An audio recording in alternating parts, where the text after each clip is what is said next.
ಎಲ್ರಿಗೂ ನಮಸ್ಕಾರ. ನಾನು ನಿಮ್ಮ ಧ್ರುವ ಸರ್ಜ. ಹೌದು, ನಾನು ಮಾರ್ಟಿನ್ ಪ್ರಮೋಷನಲ್ಲಿದ್ದೇನೆ.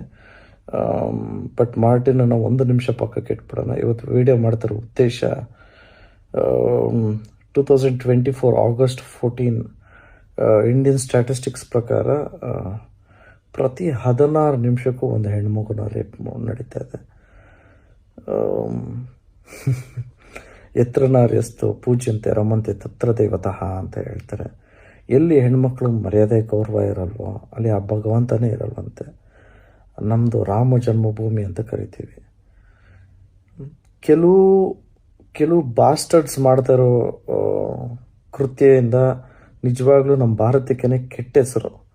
ಹೆಣ್ಮಕ್ಳಿಗೆ ಮಾತ್ರ ಹೀಗಿರಿ ಆಗಿರಿ, ಹಿಂಗೆ ಬಟ್ಟೆ ಹಾಕೊಬೇಕು, ಇದನ್ನೇ ಮಾಡಬೇಕು ಅದನ್ನೇ ಮಾಡಬೇಕು ಅಂತ ಹೇಳೋದಕ್ಕಿಂತ ಒಬ್ಬ ಹುಡುಗನ್ನ ರೇಸ್ ಮಾಡಬೇಕು ಅಂದರೆ ಗಂಡು ಮಕ್ಳಿಗೂ ಮಾಡಬೇಕು ಅಂತ ಹೇಳೋದಕ್ಕಿಂತ ಒಬ್ಬ ಹುಡುಗನ್ನ ರೇಸ್ ಮಾಡಬೇಕು ಅಂದರೆ ಗಂಡು ಮಕ್ಳಿಗೂ 3 ಕಂಪಲ್ಸರಿ ವಿಷಯ ಹೇಳ್ಕೊಡ್ಲೇಬೇಕು ಪ್ರತಿಯೊಬ್ಬರು ಮನೆಯಲ್ಲೂ.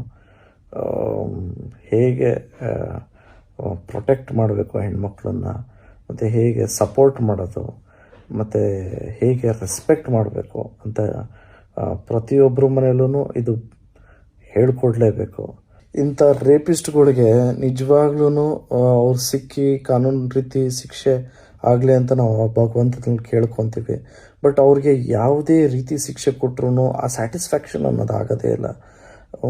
ಇಂಥ ನನ್ನ ಮಕ್ಕಳನ್ನ ನಿಜವಾಗ್ಲೂ ನಡು ರಸ್ತೆ ನಿಲ್ಲಿಸಿ ಜೀವಂತವಾಗಿ ಸುಟ್ಟಾಕ್ಬಿಟ್ರು ಅದು ಆದ್ರೂ ಸ್ಯಾಟಿಸ್ಫೈ ಆಗಲ್ಲ.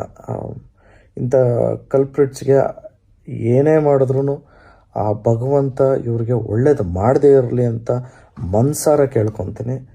ನಾನು ವಿಡಿಯೋ ಮಾಡ್ತಿರೋ ಉದ್ದೇಶ ಏನು ಅಂದರೆ, ನಿಜವಾಗ್ಲೂ ನಮ್ಮ ಮನೇಲೂ ನನಗೂ ಒಬ್ಬಳು ಹೆಣ್ಮಗಳು ಇದ್ದಾಳೆ. ಅನ್ಯಾಯ ಆಗಿದೆ, ಯಾರೋ ಮನೆಗೆ ಅನ್ಯಾಯ ಆಗಿದೆ ಅಂದಾಗ ನಿಜವಾಗ್ಲೂ ಅವ್ರ ಜೊತೆ ನಾವು ಇವಾಗ ಇರಬೇಕು. ದಯವಿಟ್ಟು ಎಲ್ಲರೂ ಧ್ವನಿ ಎತ್ತಿ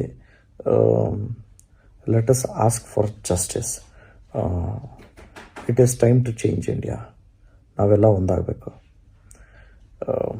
ಜಯ ಆಂಜನೇಯ.